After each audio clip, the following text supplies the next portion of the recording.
He's an author and a rock star. He's reached highs that most can only dream of. He's also hit lows you wouldn't wish on your worst enemy. And now he's ready to share that journey and that truth with you on Grind Time with Darren McCarty. Please welcome your host, number 25, Darren McCarty.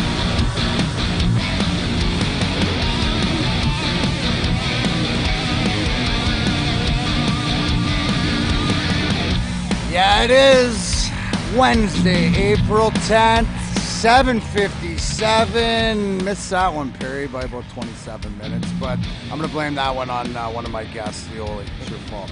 Anyways, yes, it is time for a Wednesday edition of Grind Time with Darren McCarty. I am your host, four-time Stanley Cup champion, Darren McCarty. And tonight, not only do I have Perry Vellucci, as always, with me. Perry, how are you? Good, Mac. Looking forward Tim to it. Krakowski. Happy to be here. Thank you. I'm bringing you some of the things that you might have seen. You might have been out around this beautiful state in the past year and have seen me do the Darren McCarty Slapstick Comedy Tour. In doing that, I am proud to have as my guests three gentlemen, four actually, that have joined me throughout the past year, and I don't know if they know this or not, but I consider them friends, so they can't take that back, so whether they like it or not. Mr. Kevin Zeoli, Mr. Justice Sullivan, and Mr. Scott Clou. Tony, what's up? How you doing, bud? What's your last name, Tony? My mic's not turning on. Tony Bromirski, there we Irish go. fella, All Irish right, we're all good now. So, Slapstick Comedy. So, Zeoli, you were late. You're sort of the senior. Yeah, really. You're sort of the senior veteran. I'm giving you the Slava Fatisa for the Darren McCarty Comedy Tour. You're the Papa Bear. Bear. How are you doing? I'm good, man. I'm good. What's So I was a little late. I was opening up your friendship card that you sent me. Thank you. You did get it. Yeah, I did get it. All right. I sent that about 8 months ago, so finally it got Awesome. there. Justin, you don't have a guitar yet. How are you doing? There's a couple there. I'm doing fine. I don't bring the guitar around on the weekdays. It's a pay-per-view type thing. I like it. I don't want to bore the crowd. That's why you're so evolving to the Right. top. Growing. And Mr. Clow, how are you? living Right great. off the radio. Yes. Were you there today? 105.3 Beautiful Jackson, Michigan, USA. Jackson, Michigan. Make sure you turn it up there. Yeah, appreciate That's it. awesome. Howard, so we met actually. You had a benefit at the stage. Stagecoach Stop. Right. Which What- I always wondered what it was like for you walking into that, because it looks like Westworld. And Dude, and you bring that up. Westworld is the last series that I watch. I don't watch series, but I got tied in to Westworld with Ed Harris and Anthony Hopkins and stuff like that. So driving up there, it was friggin' awesome. I stood out front of the sign and took a picture because, it said welcome in there. But if you've never been up there, give me a background of the whole, for people out there that haven't. I didn't realize it was in Michigan. Well, the US 12 used to be it was a rum running road. The Capone and everybody, that was basically the freeway into Chicago. So they'd smuggle booze, and so that became a main thoroughfare before '94 came in, and so they put up all these big tourist traps. So they had Stagecoach Stop, and they used to do gunfights there. There was a train ride that would go around. They bring in country music like Martina McBride. What years would this be? Like the 20s, 30s? No, No, 70s, yeah. early 80s. I was there when I was like 4 years old. That's why I did the show. I knew. But it was an old place I'd been to when I was a kid. Wow. It's right up the road from that prehistoric forest. Which exactly, they never watched television because there's a Jurassic Park and a Westworld. Never turned out well for either one of them. They say That's a that good one. That's a Spielberg- good one. Get ready for them, boys. They're going to come hard and heavy today on this edition of Grind Time with Darren McCarty, in the comics edition. That's it. No, that's good. No, that's the wonderful thing, though, with comedy, at least that it's presented to me in the past year. And doing that is to be able to travel. We were talking about it before, is that, up in the UP, I've been there 4 or 5 times and seen how beautiful it is. But I know over on the east, or the Thumb, like Bad Axe, Yeah, right. and places like that. Port I Austin, mean, Case I Point. haven't had the opportunity to get up there. Where are some of the places that, because you guys have played, how long, tell me, tell who you're talking so people know your voices, and how long you've been doing comedy and some of the places that you love to play. You know what? I've played. Well, see, I've performed comedy now for about 25 years, so it's been a long time. And I'm Kevin Zeoli. I don't know if you're going to label that. Not Zeoli. That's my intro. Not Zeoli. Not Kevin Zeoli. Mr. Zeoli. That kid asked me, he's like, "You like Lil Wayne?" I'm like, "I like a downpour every once in a while." Mr. Zeoli. Yeah, but the most interesting places, I think the towns that you visit are the ones that are so giving because they know you're bringing a product that they don't see that often. And they're much more appreciative. And I think it holds true with music too. But I think a lot of it is for our entertainment in general. Those, to me, tend to be the favorite places I love to play. We just experienced that with a film, actually. The Russian Five, they had a premiere in the director's hometown, Port Huron. And people were coming up to us after the movie, thanking us for bringing the film to Port We Huron. get that a lot, yeah. Yeah. What about you, Justin? Justin Sullivan, I'm coming up on 9 years, I guess, since past September, so 9.5 years now. Same thing. Sault Ste. Marie is a big comedy hotbed. They got a casino up there. It's a small town just outside of Sault Ste. Marie called Brimley, Michigan. I love that venue. There's a small casino. They treat you good when you go there. The crowd comes out for it. You get gift cards. Like everything's like on the house. You feel like a rock star for a short time. Then there's a place in Oklahoma too we go down to. Same thing. You roll in. They remember you from last time. They stand in line yesterday I was on a computer at work and now I'm like signing stuff. Isn't that cool? Yeah, the towns like that really get into it. They do thank us sometimes for coming because they don't have, like, the bigger towns have more choices. I mean, movie theaters are rare in some places of this country. So when there's a comedy show that comes through town, You're making up north sound like the third world. I said Oklahoma, Scott. Yemen. Hey, Scott, technically, I'm going to back Justin on this because he had moved to Oklahoma and had not come back to Michigan. Yeah. So on the technicality of that, but I could see how it could have been misinterpreted. So, Justin, that not a warning, but careful that could have been a foul. You can tell how close the closest movie theater is by the way the women shake your hand at the end of the show. It depends how far go up they go. What are you saying? Like a limp, the big aggressive shake is. It depends on how many legs they have. That's another thing. I have songs about that. Any amputees in the house?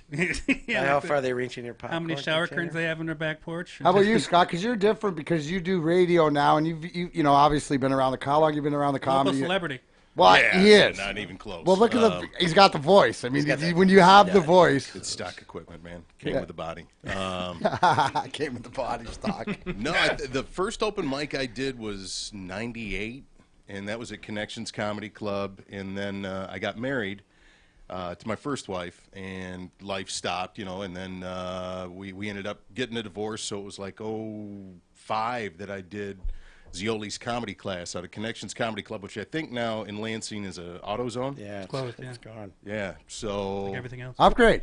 yeah. Yeah, nice. But I traveled around with him, had a ball with Zeoli for a few years, and then I got married again and got back into radio, and now I do comedy as it comes to me. So That's awesome. But being around these guys, it's a whole other thing, especially some of the gigs we've done. Like going with Zeoli, my favorite thing to guess on is how crappy the bathrooms are going to be, because we go into some shitholes where if you walk in and the first thing that you see is ice in the urinal, your meth jokes are going to go over well. Just about. See, it's unbelievable you say that because I can't count. We've over 10 times, but Kevin and I perform, so you get to know him, and I pick his brain. Now, there's different parts of everybody has a sort of set that we all know, and a lot of times the one thing you learn, like I had to in music, is what you're in, what you're out. So if you're with Guy, what's usually the same guys have an out joke, right? Their finale or whatever. My favorite is Zeoli's. Is I always got to listen to him to do the Scooby-Doo fan. I can't do it. The Scooby, and then he's got to do Wang. His buddy Wang, whenever he does the Wang voice, that's the funny thing. So, let's go to Tony first, though. What about you, bro? I've done it maybe about 10 times. I'm kind of like an intern, I guess, for comedy. By this guy, I've known this guy a number of years, kind of like one of my best friends, and it's gotten me into it. It's kind of cool. That's a great point, right? So if you've done it 10 times and I've done it a bunch, so we're the young, and these guys are sort of the veteran guys of it. What would you say is the hardest thing as a new guy? is to make your material stretch, because you only get so much time to be up there, and you could write down something, think, I've got like 10 minutes, and actually you got like 2 minutes. So then you got to work with the crowd and picking these guys' brains. They've done it a long time, and it's always I'm cool. getting lumped into this category of having done this for years. I've been around it for years. That's- well, but that's- I'm it's the nowhere whole near thing. the experience these guys You're have. very comfortable Okay, so on being stage, around it for years, let's talk about Justin and Kevin then, because you've been around their comedy. What have you seen from when they started to now? Because duration and tenure and being able to do it over, because it's not easy.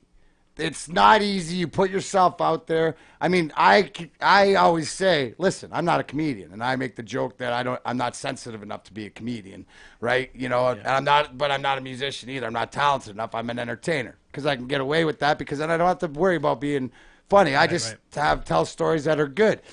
But I know it's not easy, and I know that I'm going up there sort of with a loaded gun. Now, I walk around with a loaded gun. I've been a homer my whole life playing at Joe Louis Arena. You have to be a homer. It takes talent to be a homer, and I take pride in it. But it's different for comics. What would you say, Scott, as far as from beginning? To put it in a way that I think an analogy, imagine going into different arenas. There was a different style of play. Sometimes the crowd puts out a different vibe, and you've got to adjust your game in order to play your best. Your best game isn't going to be just going out there and doing the same thing you did in one city and heading into another rink. It's the same thing. Watching Kevin, I'll see him come in and he's in a shitty mood, or he's got a headache, or he's not feeling all that great. Or this doesn't audience, he always have a headache? God. And he always says no, and he always has a I headache. have a ton of ailments. It's yeah, just crazy. You know, whether or not his gout is acting up, I don't know what the ailment of the week is. I will use Gout is the name of my dog. Show yourself with the name of my dog. But you'll see him he reads the audience, he reads his mood, he knows his material enough. Then I've seen him shuffle it a couple of times, and I've seen him go off. He finds the biggest guy in the audience, and he could do 10 minutes just going back and forth with that guy. So his material, it's constantly evolving. I've seen him, I don't know how many times, but I've never seen him do the same show twice. 2 shows in one night, different shows sometimes. Yeah. Like What are the that's going keys to around. that, Kev? You know Is it longevity that you just something that you do over and over, more confidence, or I think you get some comfortability. I mean, when you get at that point, it holds a lot, and all of us have done it to a headline spot. The whole show can fall on your shoulders. So I think you learn after a while, well, if this doesn't work, you're no longer throwing things out to see if it will. Although I do that sometimes. Your really core interest is what's happening with that crowd.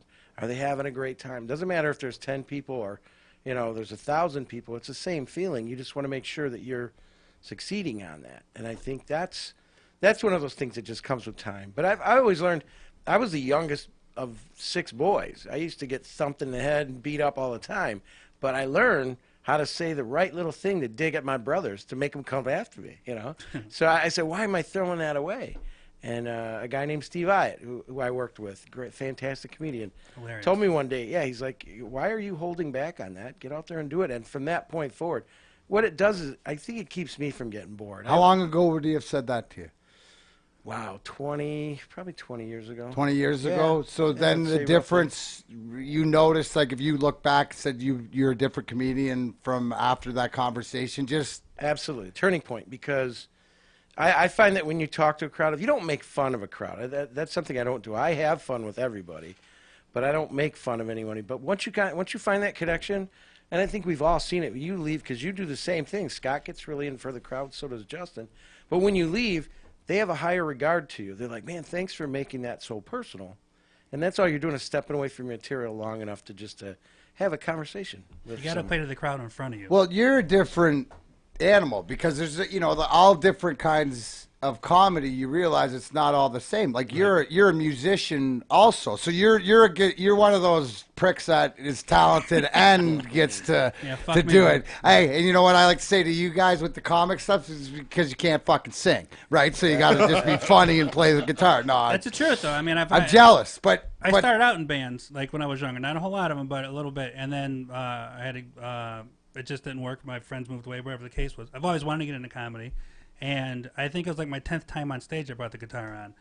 and it worked. And I was like, well, I guess this is it. And then I didn't know at the time it wasn't respected all that much. It's considered a crutch because I can do it, and it's like, you know, all I have to do is rhyme swear words. My music's a little different, though. I don't do your basic 3-chord parodies. I kind of fuck with the crowd a little bit and shorten it up. No, I learned that from Newberg.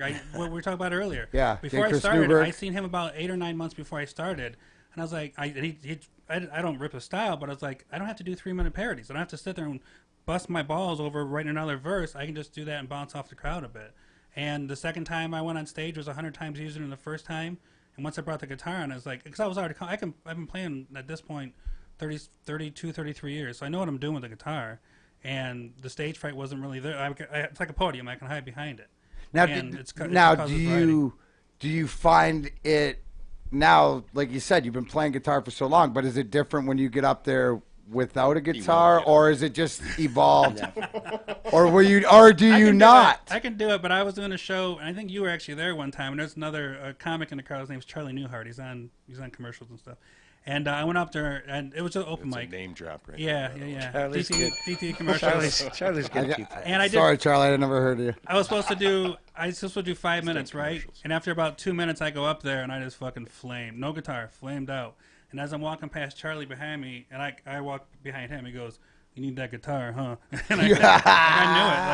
And I've gone up, but this was early on. I'm comfortable now in front of a crowd to where, I mean, we did that Flat Rock show. I went up for like 15 minutes beforehand and just messed with the crowd a little bit to get them warmed up before we even started the show. So, but my bread and butter is certainly the songs. I mean, it's no, but it's also too. You know, I had the privilege of Paul Zerdine, the ventriloquist who won America's Got Talent, dude. Not only great, nice guy, talking to him and stuff like that, but talent. You know, like to literally watch a ventriloquist and the way that they've done it. I've seen, you know, Jeff Dunham and Terry Fader and stuff. That's just a different type of comedy. So I think it's great. Now, what about you, Tony?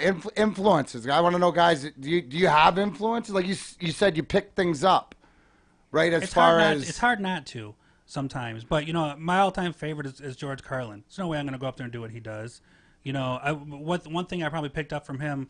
And it's just something I think every comic gets over time. It's just experience and confidence. You gain that naturally. If you're getting on stage, and if you're not getting confident and funnier, then get the fuck off and let the next guy up. But you don't really pull things intentionally. If you do, then you're gonna fucking run out quick. But my influences, and I love Tenacious D, Flight of the all the musical stuff I was cool with. But you can't really do a 3-minute thing on stage. You got to hit the punchlines relatively quick. And I'll sit and listen to those guys all day long. But you know, you have to make your own mark eventually, or else they're going to call you out on it. Well, that's the whole point. Too is because in my life or whatever like that, it was always what are the people doing that I want to be like? I always wanted to be Rick Tocchet. Was the captain of Philadelphia Flyers growing up, could fight, could score, could lead. That's the hockey player I wanted to be. But I wasn't going to be able to do exactly what he did, but I liked the style that he played. Ace Frehley. To be able to learn. What's that? Ace Frehley for me. Kiss. There you go. But that's the whole thing is like it's where the influences come from, but you got to make it your own. And you're right. For me, anyways, what the greatest gift, I guess, that you comic guys have taught me doing this is repetition. Repetition. Tell your story. Get your story down. Get your spiel down, because you can always go off your spiel depending on feeling the room out, but as long as your basics, and what I mean by that is your material. Well, yeah, your material, and like there's different ways to do it, right? Like the in threes. Can you explain? Can you explain in threes for everybody out there, Scott, what that means? Different ways. Like I'm trying to give people some analogies of different ways that comedians write jokes, and this is what. I mean, like the comedy of threes, at least the way that I always thought of it, is you got to punch. Comedy's all about taking you down a road, and then you take a right turn just unexpectedly, no turn signal, anything to that effect. And then that jolts the crowd. And then if you can take another right turn, that's going to jolt them again. And then you kind of want to go down the road a little bit longer and make them think, all right, well, that's gone. And then all of a sudden you bring it right back, and you're right back where you're starting, and you've basically just done a circle. You got a crescendo on that. You have to crescendo on, and what's best about that is you have to be the judge of that. Although you can do it in front of crowds. And now you've seen it in that bit that you talk about, where I talk about my friend getting high and he's Asian, and the first thing I say is about the Frisbee, and then the next thing I say is about National Geographic, and then after that, it's the Chinese restaurant. But I knew in progression that was the topper. That's the one I want to get done and close on, and that a lot is in the rule of 3 too. So, But and then a lot of times though, if you you got another topper for the Wang joke. Oh yeah, You want to find 2 more because then you want to go and you want to go. So let me ask you this: What's psychology behind it? is less more better, or is it fine? Is it can change because certain jokes 5 might be the number, or like is it that where the comedian comes into his own personal feel? The rule of 3 you're talking about. There's a commercial on TV right now that talks about just a human comfort level in your brain with anything. If you hear 3 things, you'll say like, "Oh, Darren's walking down the street and he tripped over a pothole, a stick, and a basketball." Like it's just the linguistics of it, the rhythmic part of your language. That's the comfort level. So if you want to make a punchline and tag to a joke, and you go on, it's like a run-on sentence in a paragraph. You go on and on and on and on. You're going to lose them somewhere. It's not because it's not funny. It's just they can't mentally grasp onto it. That's not just with comedy. It's anything. You'll see commercials built like that. You'll see advertising and marketing built like that. So the rule of 3 I think you're talking about is that regard. Comma, comma, and this. Comma, comma, and that. That there's a punchline. Is there a priest, a rabbi, a clown walk into a bar? Yeah, it's never a long laundry list full of funny. Darren, you need to watch Martin Mull do The Aristocrats with Kevin Zeoli. Yeah. That's what you need to do. And then you did The Aristocrats? No, he didn't. No. You need to watch it while Kevin is next to you. Yeah. Oh, okay.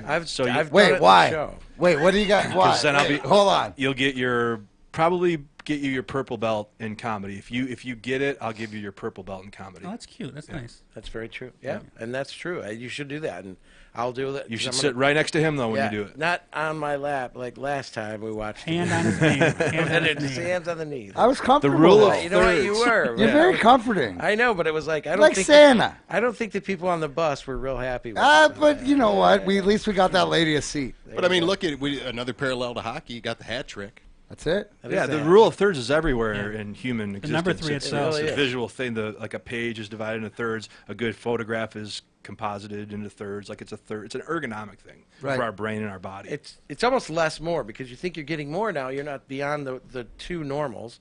You're getting 1 more, but you're not getting too much more. Yeah. And what Justin was referring to is that there are some comics that they just won't cut the meat out.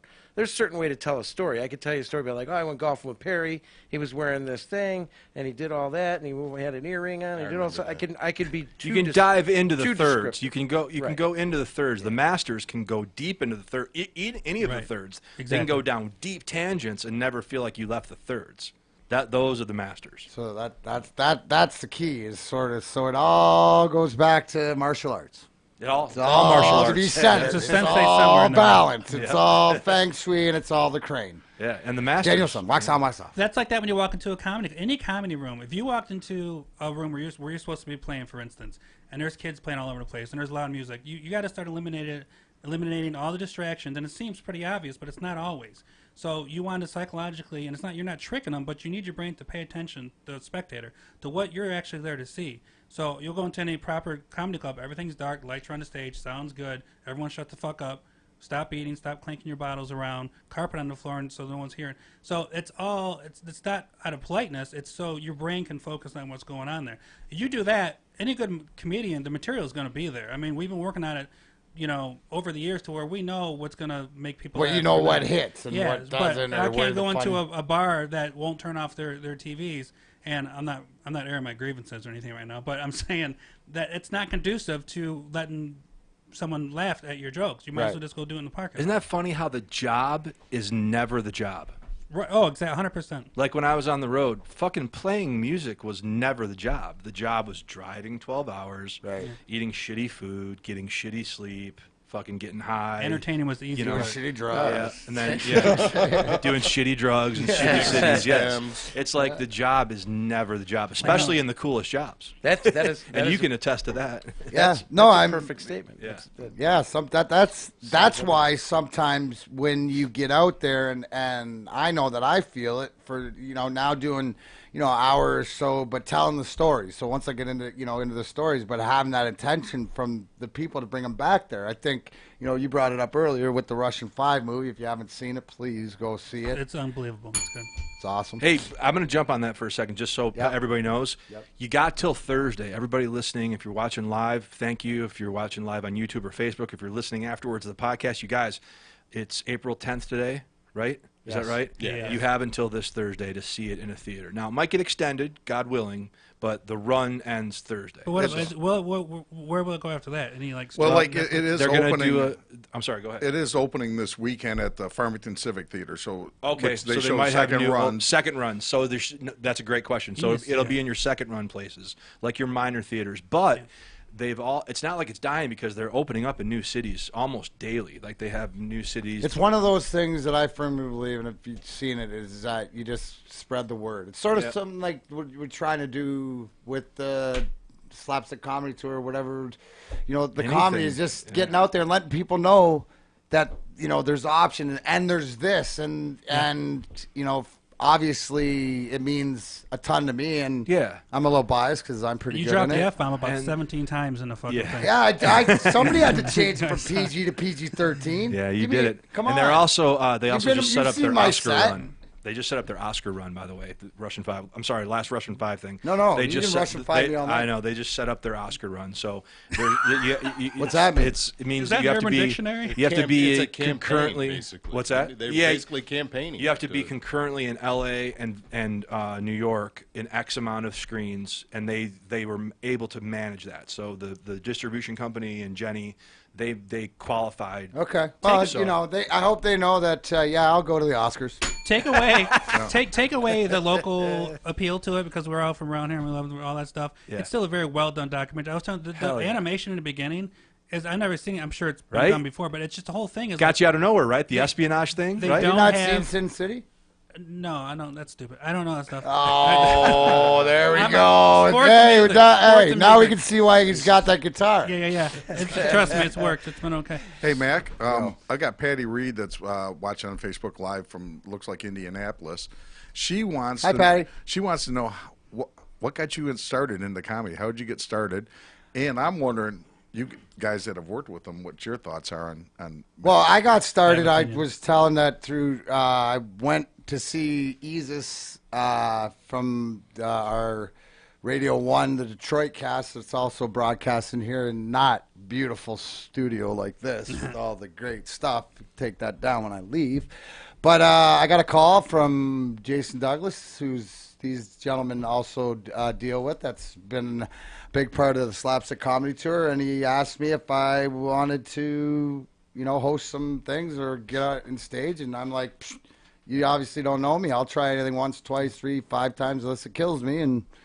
And for me, the first time I stepped on stage, because I had an idea what I was going to say, but I didn't plan anything because the way that I got to crash and burn, and I'm not afraid to take a couple punches to realize, okay, what kind of fight I'm in, right? To say when I got up the first time, I don't know if I've ever been, the fear that went through me, like from head to toe, boom, right you wear a through me, diaper? like drop, but it was immediately like a pail of water was poured on me because it was like click instantly. Oh, this was what the band was for. That's exactly what. Oh, now I know why I did the band because it's the front man, right? You go back to the music influence with your guitar, Justin. I say I get everything that I want as being a front man of the band. I don't have to sing. And I'm just remembering my stories and my take, and the connection you have is the same thing. And for me, it is about getting out there and trying to become better and work on different things. But to me, it's the connection of meeting people after, and because we have a history and because it's different. So to me, that's how I got into it. And we've been doing it for over a year. I don't know how many, 60, 70 shows. Have you felt the difference in that year from your own performance, from absolutely. your perspective? Dude, I'll tell you what. Absolutely. We felt the difference here, man. It was like he got after some time. We started like early last year, and then he took a break and did some stuff. But he was out with you guys like the whole time, and then he came back, and we started hitting the podcast heavy. Dude, his chops here benefited greatly from whatever you guys did. See, and I'll admit right now, and this is probably the wrong place. Don't kick my ass. I'm not. Wait. I gotta lie. That might be the funniest thing that I've heard. Stand up, As Scott's sitting there in a bell. chair at 6'5", 290 pounds with 4% body fat on him. So you know what? I'll give you a break this time. All right, I bro. appreciate it. I'm not a hockey fan. Me neither. I came into knowing you when you'd come into Jackson and you had your band and you came into a place in Michigan Center. And I do a remote beforehand and say, hey, Darren McCarty's here. And then I do wing nights at a little dive bar in Jackson called Duffy's. Yeah. And we had, it was Miller Lite that was with us. They'd give us a bunch of Red Wings swag and we'd just throw it all over. And I was just sitting there drinking, watching. Yeah. Watching people watch hockey. Why you're so? Do I look familiar to you? Yeah. Okay, it's because it. Well, I mean, Bing. Yeah. Wait, Tim. Be careful where you go with this because you and I No. do a lot of things. I know. Don't try and sell me a house, This is Red. a No. tender moment. I don't have one to put up. It's Jackson, and you mentioned Central Michigan Center. We must have met at Rax during a fight. Yeah. Did you ever go to Prison City Fight League shows at Yep. Rax? Yep. I think we met there. Did you ever go to any of the pro wrestling shows they did out at the field house? No, but we had a fight at the. Are you talking about the fairgrounds? No, not at the fairgrounds. This was over at the orthopedic rehab. They got a gym, and we did a pro wrestling thing there, and it was my first and only match. Okay. Did you guys wrestle each other? Is that what You wrestled? happened? I wrestled once. How'd they go? We'll talk later about that. I'm 1-0? Are you 1-0? I'm 1-0. What was your I'm name? retired What was after your that. name? What was your name? I just went out. I Big had a Scott. wrestler into the studio, and he did some trash talking, and so I trash talked back. And Right off on. the Celebrity. Well, I air, feel like we just- must have crossed paths in somewhere Jackson. at some point. Yeah.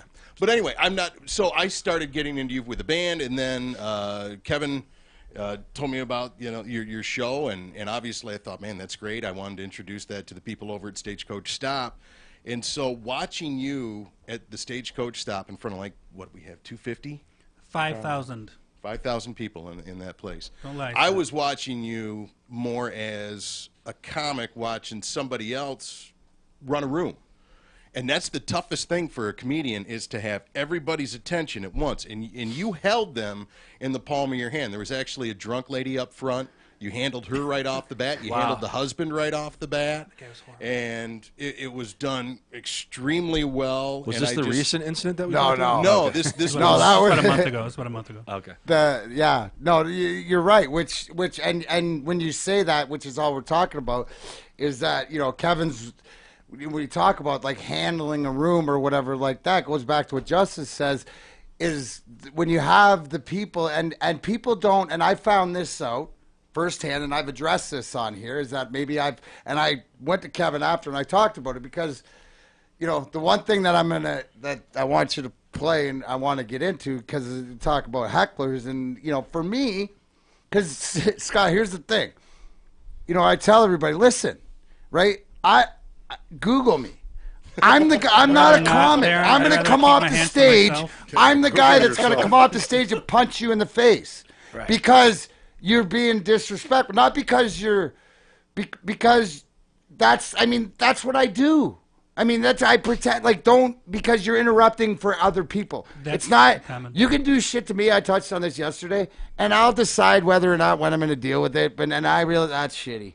That sucks. You shouldn't do that. But if you do half an iota to somebody else or around my team or something like that, which takes it out, is to be able to do it. Now, because I might have been a little abrasive in the way, so Kevin's got some great ways of handling a heckler. But when's the first time? Tell me about the first time you guys got heckled, or how was that a feeling? That experience. Fresh out of the womb. We're not really sure if this is yours. Mr. him and back Mrs. in. Johnson. Let them cook a little longer. Yeah. You gotta learn it. And they're out there. There's stock heckle lines. Anybody can look brilliant. But when you use certain stock heckle lines, then what I mean by that is there's a lot of comics using them. It's just one of those things where you can go after someone and say, hey, say this, And I think you brought things up that the you can greatest point that you could ever bring up to me when you said repeat what the person says to you, because a lot of times if I would hear the person and then I would react, well, the room doesn't hear what the person said. But Kevin said, if you take issue, then look at and repeat what they said, and then you could take the temperature of the room. Like, you'll see if people go, oh my God, why do they say that? And then you can go at them, you know, or whatever else. And that's just the simple, like, those nuances. That's 101. Watch when those start, you'll see like Netflix. It is 101, but it's one of those things. It's just like if we're talking weed and I ask you about the endocannabinoid system, you don't know what that is. Whoa, wow. I expect everybody to know that they have one, but they just don't. Right. You know, and that's sort of like my view on life. But it's like I can't expect you to know if I haven't told you, right? Or you haven't said that. So it's sort of an us and them mentality. Until you find a common ground with the audience, it is very much you're you and they're them. They're going to support their town, their people. They're part of that group. So you can't attack without at least reassessing why you're attacking to them and say, oh, what did you just call me an asshole? Can't believe you called me an asshole. And then boom. Or, you know, hey, ma'am, you know, that's nice. You know, if you knew what to do with that finger, you would have never came to the show tonight. Something like that. I mean, you read it and you snap it, and that's how you got to do it. You know? One of the things that he does that's brilliant, though, is he will actually take the heckler, and whatever heckler comes out first, he'll go. How many mayors of a town have you seen him do? Oh, every show he does, if someone pipes up right about what are you, the mayor of Clinton, and then he'll talk about the town and ask about the meeting, and he'll keep going back to him. So he shuts him down by making him a punchline. Yeah. And that's what the heckler wants, is attention. But if you make them a punchline, then they're getting what they want, and they're more. Now, obviously, we're talking about this, and you know I don't get and I don't even know if I want it, because being a comedian is not the thing. You know, I mean, to do it, I'd rather go out, tell stories, connect with people, and have you guys do it. But it's got to be tough going to places that you haven't played, or like clubs, because doesn't it seem in some of the clubs where there's more of those people like. I would rather have a heckler, a one-on-one heckler, than have someone talking like we're not on stage. Right. Because you can't shut them up. I can shut you down if you're going to engage with me. Right. I can turn the room on you if I. So how do you do? Is there a trick to shutting down the chatter? People being disrespectful and talking, other than just start slamming people through tables? Sometimes you can't fucking deal with life that way all the time, Darren. You can't just fight people all the time. No, you hope, like you said, some clubs have a little bit of a system where they'll tap them on the shoulder, or another comic will tap them on the shoulder, whatever the case is. But sometimes if they're drinking too much, you're not stopping it. We did a show downriver somewhere where it's always the tables by the bar. By the end of the night, the tables look like the ring toss at the carnival with all the beer bottles on the tables, and there's not a thing you're going to do to shut them up at all. Because they're talking to each other, they're not talking to you. I had that experience in Muskegon at a bowling alley. Yeah. It was pretty wild that it was like, you know, it was a little bit of an eye opener. But the funny part is, I'm an alcoholic. I've been sober. Is that I can't stand. I see me drunk all the time. Right. And I hate that guy. I would kick my own ass if I ran into my drunk ass. God, am I annoying. Do you think at any point in '99 you thought to yourself the sentence, so I was at a bowling alley in Muskegon, would ever come out of your mouth? Absolutely. It's me you're talking about. You never know what you never know. Yeah. Right, exactly. So you're out on the ice. I'm the one, hey, dude, can't wait to be remember, Muskegon. Scott, I'm the one that does go to Jackson and Kalamazoo and Muskegon and every which way and around this state. I love it. It's nice, though. Going to the shows, doing the shows is fantastic. It's always capacity. They're there for the true love of seeing you. And you can see it in the people. You know, I mean, you know, and they're all there for you. And you're a hero to a lot of people in Michigan. So with having you there, for us, the big benefit is we're performing now for a full house. I'll take a full house anywhere. I'll work for 8 people. But a full house it's like being in Yankee Stadium, you know, and for your first pitch. Yeah. It feels that good. And, yeah, you know. for sure. I think what I've seen too, and obviously because of the conversation about doing different things, is the Stagecoach show we're bringing up that we did. That would, because of the way that the crowd, the way that Justin got it with the guitar, and then that I love it And you really find that a lot of places that we travel around to is to give them that experience and to give it, because everybody was in singing it in to do all the stuff. Enjoy different kinds of comedy, like he said, is that because everybody's different, and that's what I love about the different people. Nobody's really the same. Yeah, they were there. They were there 100% for you. I mean, we hardly ever see Red Wings jerseys at our shows, let alone 25 all over the place. But they were perfect for us. Like you went up first, right? You introduced. I introduced. Right, and so you kind of like sent them, got their attention and stuff.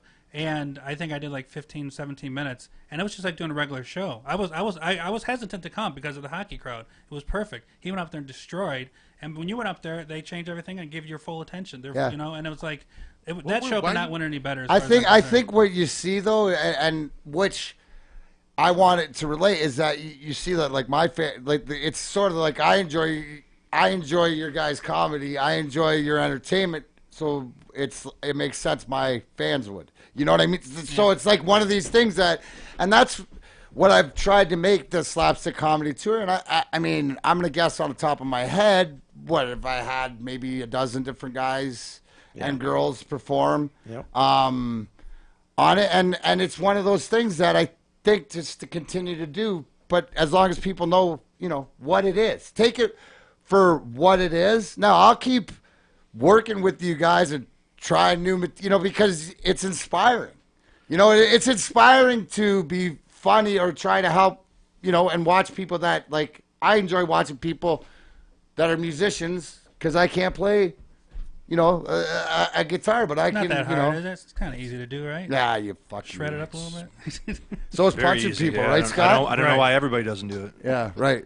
That's right. Exactly. Not everyone plays the bass. Right. Do you know how to get a bass player? So what was that? Here's a good question for you guys. So as long as you've been doing it, if you could tell starting out you something that you know now, right? What would it be? Work for free. Work for free? You got to work for free. You wouldn't work for It's- free? Beginning, yeah. Yeah, you got to work for free. No, in the you. I beginning. did like crazy. I didn't start getting paid till that show the other night with you. First time you ever got Hey, paid? you know what? Like you said, you obviously don't play the guitar that Yeah, well. That $25 was gone in a couple hours. By the way, you owe Here's commission. the thing I'd tell them. After your first set, don't go changing your Facebook profile name to comedian your name. Yeah, that's, You've done one set of comedy, and you're still going to call yourself a comedian now. It just, but those aren't it just fun. burns your ass, doesn't it? The thing is like what you hear all the time is get up your stage time, do as much stage time as you possibly can, and there is no other way around it. Be writing.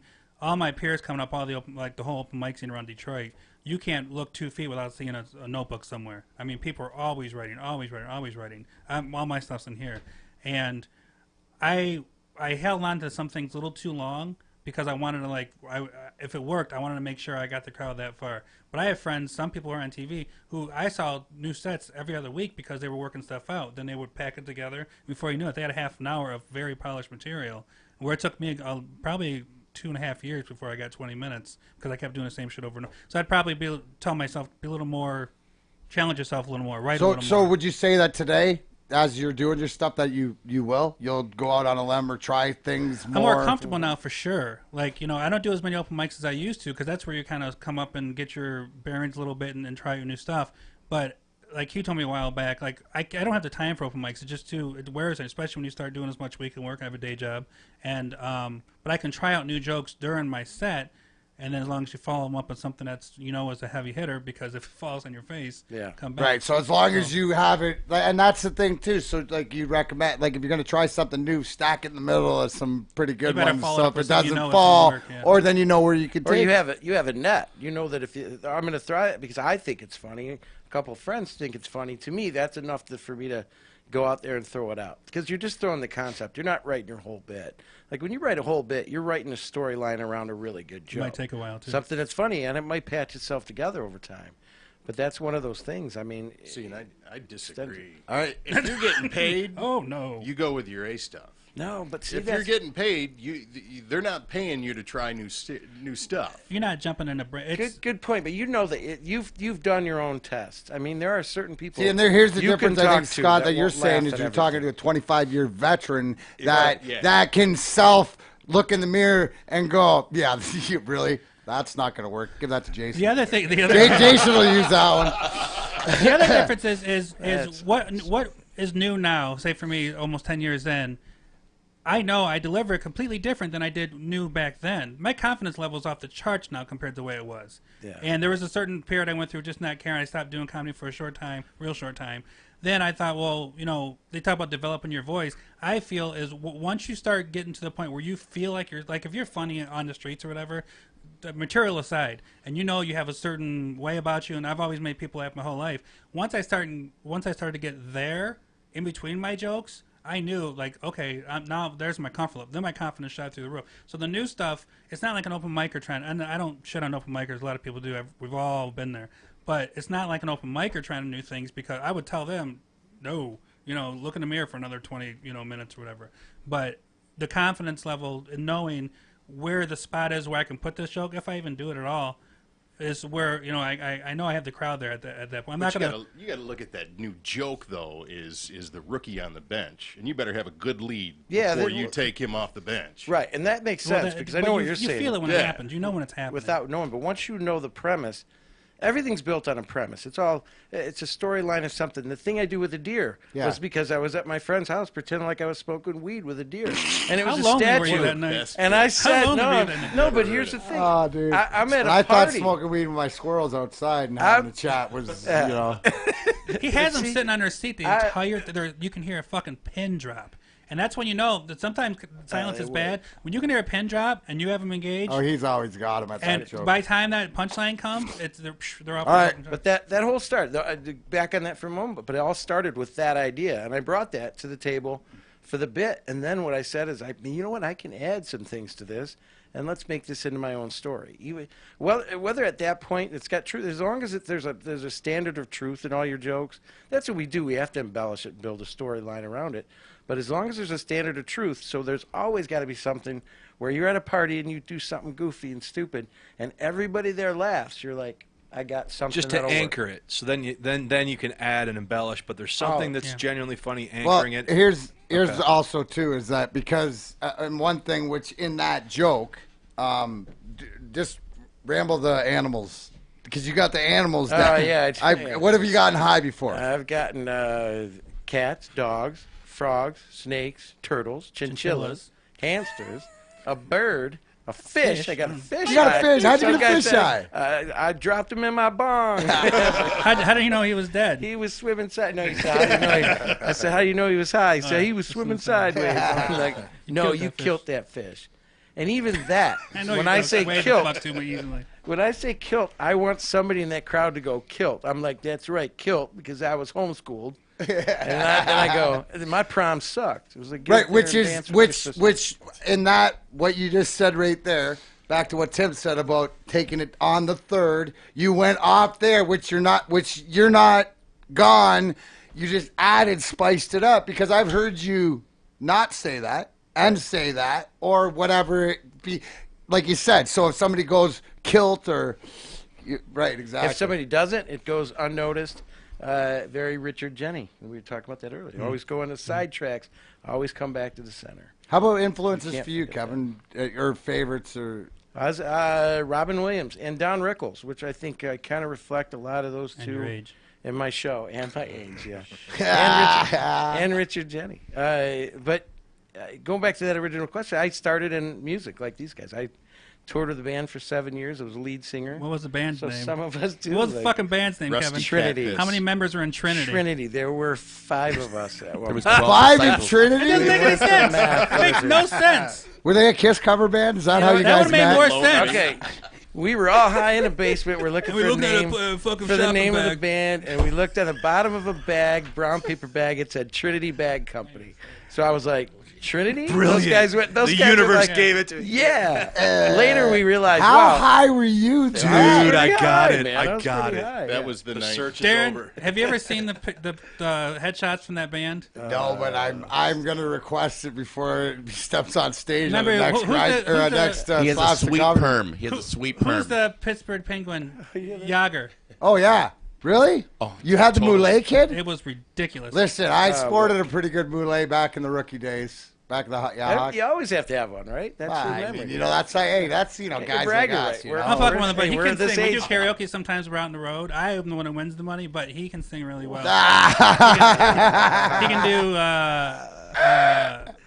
Third Eye Blind or whatever. What does he do? Striper and stuff like No. that? Honesty. Remember Honesty? I believe in you. We went up north and I bring the Bibles. He can't go Put near your them. trust in me. we were at the casino in Brimley, and I challenged him like, we got nowhere to go. Talking about Let's the go kid- do some the- karaoke. He goes out and he sings a Kiss song, and he gets a pretty decent response.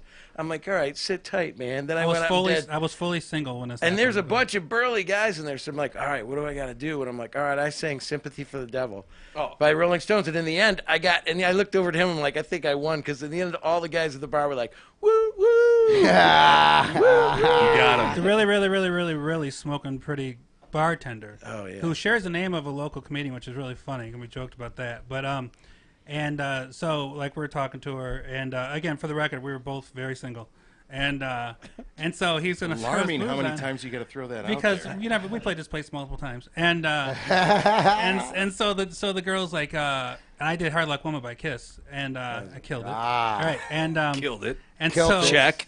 I forgot how we were talking to her, but she goes, I like Kiss, right? And I'm like, what? There ain't no way. And so she kind of pulled down her belt thing there, and she had a big Kiss tattoo. He's like, I'll see you tomorrow. And he goes, Yeah, it's over. on. I had to lead in on her. I'm And like, speaking all right. of Trinity, see, that's just like the guy. Giant circle. Callback. That's it. No, that's unbelievable. I never got called back, though. I think I gave her my number, and that was that. He had She kept my every Kiss opportunity book. with this girl. Remember the book? Every opportunity, and he So failed. I was Failed reading the big miserably. Kiss book that for a while there, and I said, hey, listen, we're Kiss fans. We started bonding or whatever. Here, borrow this. Didn't so you the give next her day, let me That ask was you your this. pickup line was, hey, you want to borrow a book? So we end up having- No wonder you didn't Were you picking out curtains with her? Wait, I was just gonna ask you: do single comedians have like roadies or not Groupies? roadies? yeah. Puck, Yeah, well, we're like in rock hockey, stars. or puck You bunnies. have Groupie? mistakes. What are they called? Mistakes? Yeah. Bad decisions. We I was have, playing a Oh place. crap! in, I'm in this room again. I need That's to Oh, keep the it old warm. again. I know where I am. I was playing a place in his hometown, and I got off stage, and this girl came up to me. She just said, "I like your guitar," and I was like, "That's all it takes." And 8 months later, I stopped talking to her. I fell asleep the next morning Just behind the before wheel, an hour from home, 7:00 in the morning, and I called my dad. I'm alive, but I ran off the road, and I called my dad later that day. I was like, "Hey, I fucking fell asleep." Blah blah blah. He's like, "Where were you at?" And I was like, "Just by the airport." He's like, "Where were you coming from?" And I was like, "Jackson." He's like, "At 7 in the morning, you're by the airport?" He's like, "What was her name? And how does she look?" I was like, "Well," so we don't have a lot, but they happen from time to time. Hey, good to know. Some of us. What's wow? Look at Zeoli back in the day. Yeah. No, that's funny. That's funny. Where's now? How about anybody done comedy out of the country? Canada, Windsor. Mexico, Windsor has a city. Canada. Oh, you did Virgin Islands. Virgin Islands, but that's not out of the country. It was U.S. Virgin Donald Islands. Trump thinks so it's out of the country. down in Cancun. That's my one Trump So trip. I That's liked it. I once made an Italian TSA worker laugh. Does that count? Yeah. In Italian? Well, he was frisking me. Oh, Sorry. you probably didn't laugh at that. What's a couple things that always? How do you know? Is it just truly with experience, or is it just by crashing and burning? But like, if you think a joke is funny, right, or you know that like there's certain things that you might think funny, but then it doesn't come off that right way. How do you get it? Is there a way? Is there a Trial and process? error. I guess. I don't- Is there a process to find out the right way? I couldn't speak personally, but I know just What do you advise Justin speaking on? through Justin, Tell me how I to will do tell it. you that. Oh, sensei. What's that? Tell me What's how to do it. sensei? No, I think it just got to go ahead strong, man. Give it a shot. You have to feel it. There are times when I write a song, and I know like it's horrible. There are times when I hit something like, and it's like when you write original song, like that's it. You know it. Like you know something's there. And I played 2 songs now that I haven't played in a long time. I wrote them a while back because we did this one-night thing in Ann Arbor at the Arc where you just had to write a joke, and then that was the first time you played it. I never played it again. Next thing you know, I put them away, brought them back out, and now they're starting to find life. They're starting to work because I'm just kind of subconsciously almost working them out in front of the crowd. a little So would bit. you say that sometimes, like, because when I tell You Perry, just push me. more so because I don't have to tell Tim, I tell Perry, I always say write it down, right? Oh. Because it's not like but there's no such thing as a bad idea. It's just not right now. Yeah. Right. So Yeah. would you? So like a lot of that stuff is just stock it, and then you'll go back. Will you go back through?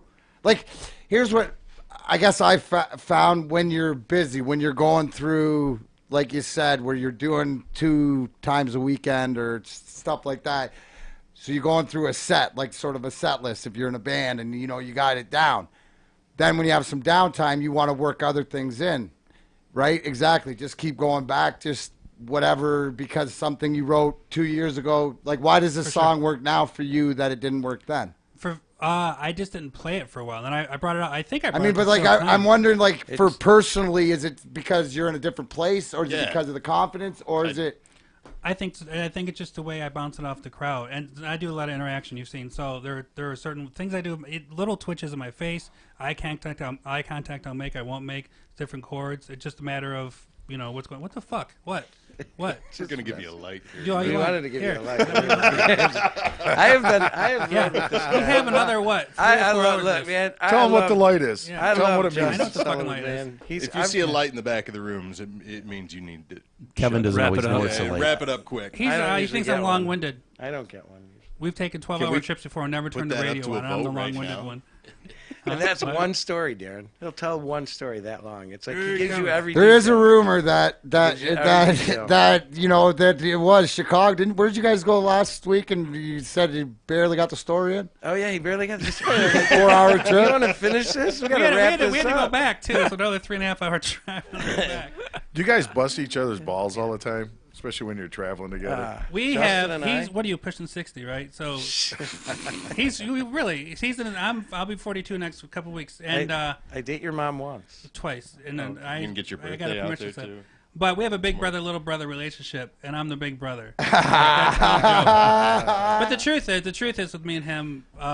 I think we put on a decent 1-2 punch show, and we travel pretty well together. And I'm not joking. He's a 55-year-old teenager. Like, I got to pull him out of, like, gas stations. Come on, Kevin, get to Yo-Yo next time. Come on, let's go. Let's go. But we work really well together. We hardly turn the radio on. There are times where I'm like, sorry, you're listening to Kiss music from the Elder for 12 straight hours. We I really gotta get this can't worked out. turn the radio on. Before our fantasy draft, sometimes, like Kevin, we're listening to draft stuff. But normally we write jokes on the road sometimes. So in saying that, today's Wednesday. You guys people can come out to see you you guys are doing a fundraiser on Saturday. aren't you? Saturday with him. Fundraiser, yeah, that's going to be great. It's going to be in Woodhaven. It's going to be at the UAW 3000 Hall. It is open to the public, and the proceeds are going to. Something pink. I have to look.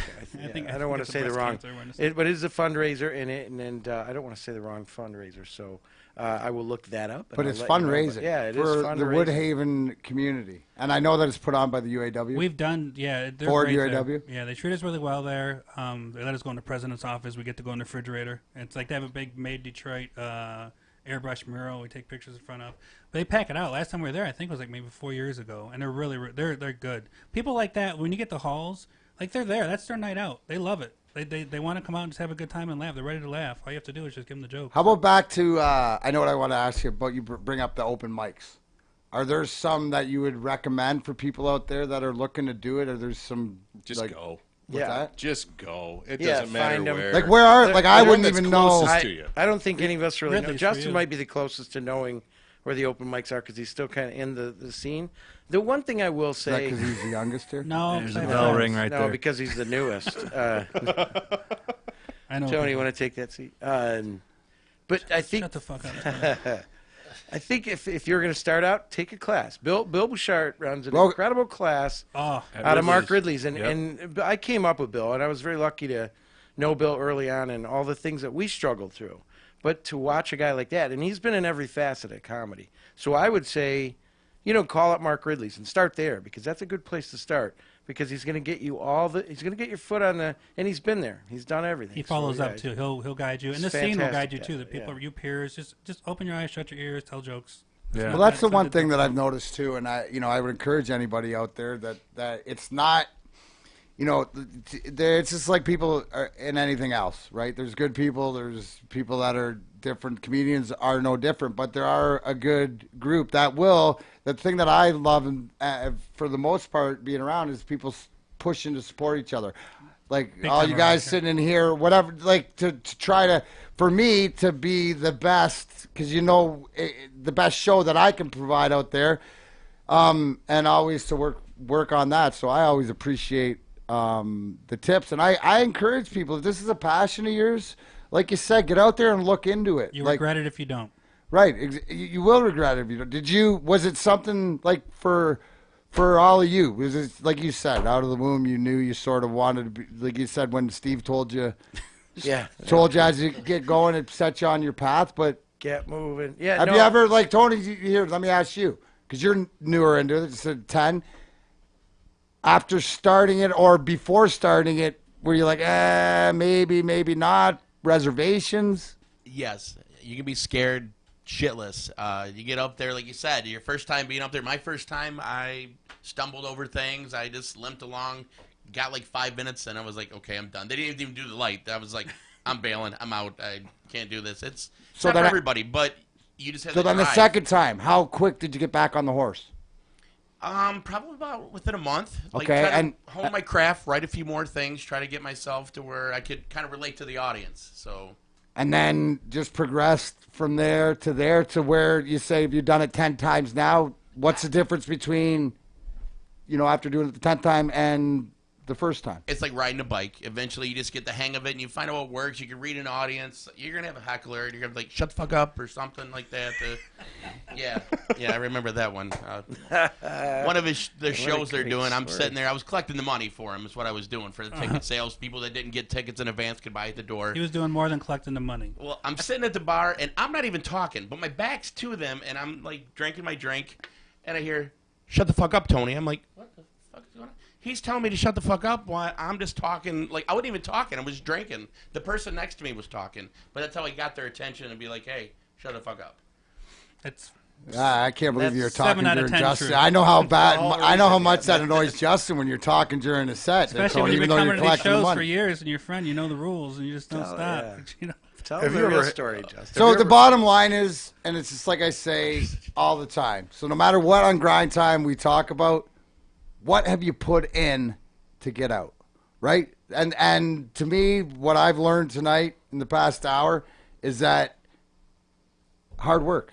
That's all. No matter what, everything that you got, to have a passion for it, to believe in yourself, but also to get out there and do it, because that's the only way. Persistence, right? Because it's not easy, and from what I understand from you guys, it's just you got to pull through, but you'll find out who you are, right? Is that not the key at the end of the day? Is who am I up there? And because the sooner you find yourself, or as you get into it, then you can do the things that we're talking about. Read the crowd, work on your set. I don't think people realize, like you mentioned, Justin, my facial expression, the way I hold the guitar, all that comes into play. Yeah. It is more choreographed, I guess. Oh, for sure. But well, if you look at it if you look at comedy as a live theater, because that's really what it is, and you'll see some comics who don't really play or show their emotion, and what happens in that genuinely is you don't feel it. But when you get involved and you're making faces and you're doing things like that you don't even realize you're doing, but you're sold on that premise. Mm-hmm. That's when because that's what it is. It's live theater. You don't want to just be a guy standing up there. And that's the difference is when you cross the line, it's like when you can go like this. Right. Yeah. Like, with comfort.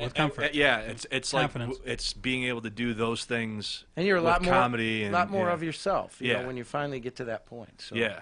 Yeah, and I mean, I do it full time, but I've been doing it full time for 12 years now. But so what? And speaking of that, what? Like, was it, because you said you've been doing it 25 years, so last 12 you've been doing it full time. Would you just get to a point where it was like, yeah, dude, I got, this is something that I can. No, I mean, I knew that a long time ago. I worked at Art Van. I had some people come in. There we go. Top salesman, dude. 1997. I was. I don't doubt. Bro, I probably bought. I got the workbench out of there. I used to take for me to get you in the sleeper sofa today. That's it. Let me just get you into this. But all my customers are coming and saying, "Why don't you give comedy a shot? Because you made us laugh this time while we've been in here. Wow, better than the guy we saw at Joey's Comedy Club last night." And I'm like, "Wow, you know what? I think I'll do that." And then Jim McLean, who's still a very respected comic, walked into my store. And I was like, hey, they said, well, this guy's over here is a comedian. Why don't you go ahead and talk to him? Because I was doing videos every Super Bowl. I was a Spanish guy who my friend Travis would let into the house. So I'm doing an interview every year. I'm like, hey, it's me, Jose. I'm stuck back outside, man. So we just He's had always fun. been an entertainer. And they would play it in the thing. And so anyways, Careful. Jim would Careful. He's crossing into my fuck. taught me everything. So then you just Performer. go from there. And for me, that was when I knew. I was like, all But right. he's talking about when you switch over full time. Well, and okay, but let me finish. I mean, then, I thought you wrapped it up. No. Want me to finish? Somebody the get full- Justin a mic. For me, that was my sign. Yeah, that was my sign. Years later, it came. But when I first went in, I wanted to know. I was 31. I didn't care about what I was going to do. I had to know. What's the laugh, man? Tell him. Tim just found gave the him a light. light. I thought you were taking a picture. That is hilarious. Yeah, motherfucker. All right, and then the end. Hey, Cal, The end. hey, listen, do you The see how they end. treat the lead singers around You know here? you You and love it. I, these I know. That's musicians, like, the guys with the instruments are all The that. guys that I they got play. you, bro. I'm right here. Roadies. Look at me. I'm Got with really you. quick. Keep going. But no, I think that Just tell him the money got better. Stop. Exactly. No, that's all he looks at. He's like, boss, can I get the time off? Mine was a decision. It was a life decision. I'm gonna do that, and that's what I did. But I waited until I was well enough to know. But I also knew I wanted to get to that spot. Like I want to get up there where those guys are making money at it, and that's what inspired me. You asked me what drove me, and all those things like that. That's what it was. Now, is there something that Assessment. still, like, as we sit here today, is there something that you aspire to do specifically, or is there like do you have goals? Like, do you have? I want to be on Scott's morning radio show. Why hasn't that happened yet? By the way, Right? Well, I've figure it invited out. You gotta. Hey, he doesn't like them. he's got a credit. He's finally got a credit now. That's not true. Is there anything? Is there any place or that you haven't played or that you've thought about? I mean, like, is that bad in comedy to want to do No, it's almost to a do nice something like progression. that? Because I think that, like, down the road, if I got good at this, I'd love to do Saturday Night Live one time. Oh, You know what I mean? Like that to me, that entertainment, the stuff like that is more like something where That's like a comedian saying. It's like somebody saying, "I'd like to win the Super Bowl sometime." Well, bro, I don't know if you know this, but I know I that just you can do it. Yeah. listen, when I say if you believe it, you can achieve it, And you I'm can. living proof of that. There's I'm that living was my proof, next thing. and but I'm saying to me, like, I wouldn't be surprised if that's something that I want to do. But that Amen. would be something that if I looked Put to your mind do, to it, it would yeah. be something that I'd be interested in. Kevin, there's a lot of talk in different areas. We've talked about it in sports and, of course, in music. You see it. You see these phenomenon fucking kids, like some 7-year-old playing Neil Peart on the drums, or Peter Criss. or some athlete at 14 has already signed, with a major sports team. They've already signed their Nike contract at 8 years old or something.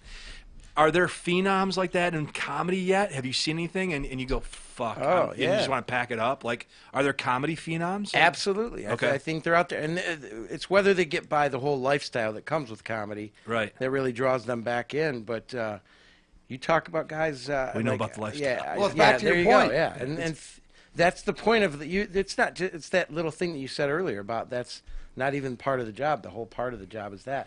Right. And it's that point. But I've seen a kid at 14 years old destroy in front of me. But he's Chris sheltered. Rock, He's awesome. he's nurtured. He was- He's sheltered from the shit we're talking about. Right, The job yes, that's not and the he job. doesn't know any of that So he yet, can just so- focus on being a sharp ass. Right. I get it. So it's So you- how he handles. You hope that the phenoms get past that part Okay. and they hang with it because you can tell. You can see. I saw him in my class the first time and I went, wow, this guy's got something that to me is workable. It's like a clay mold. You go, look, this guy, if you just help him, he's going to take off. And that's Wow. what he did. And then we did that whole Demi Moore, Patrick Swayze scene Yeah, to it go. was He just- did. it was- Yeah. it was There are some clay. folks that Like keep doing Ghost. it like We for didn't have years, and you clay. go, this isn't working, man. Like, cut it out.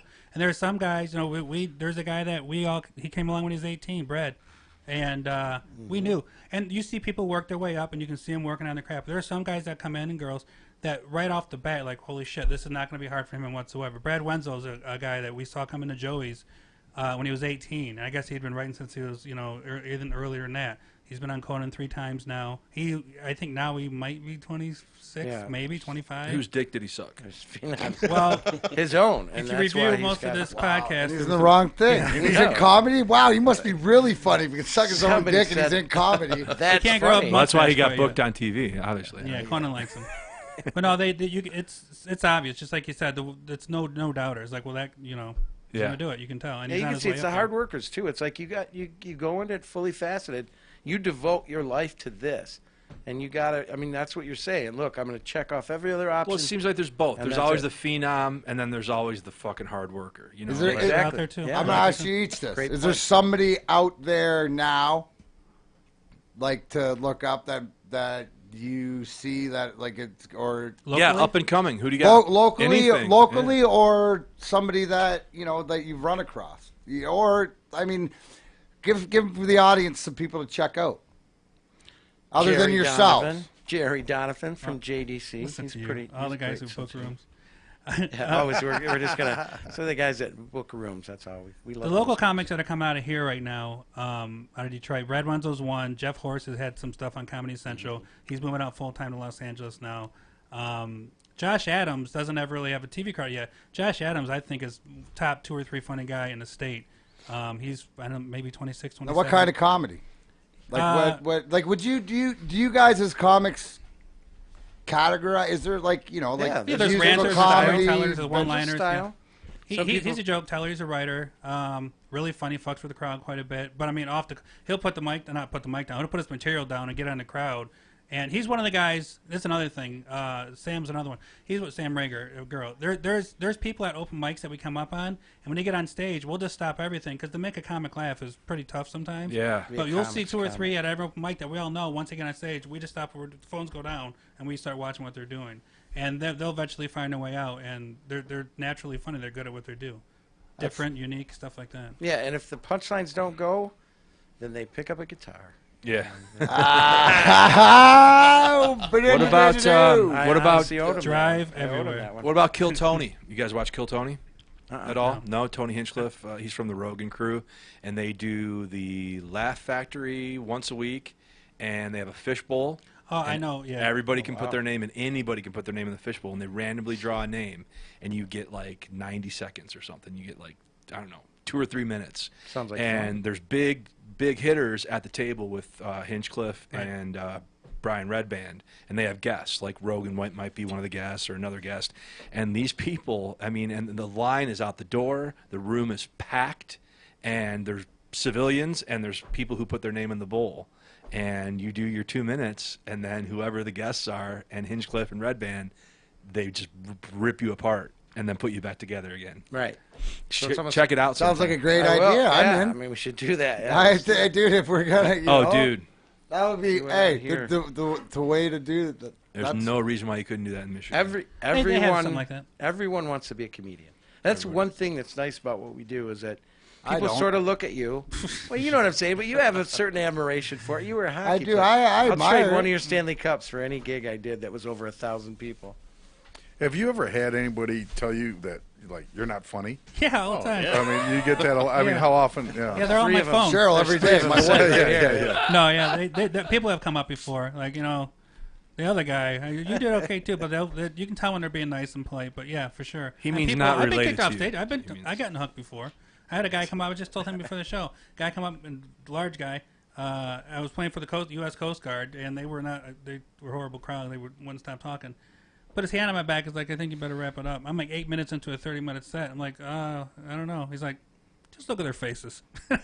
Wait, you were on stage. Yeah, he walked. I've had people walk up and like, "You're a free bird," and Bob Seger, all that stuff. But I was like, okay, he's gonna come up and ask for a song, and he kept coming and coming. I was like, oh shit.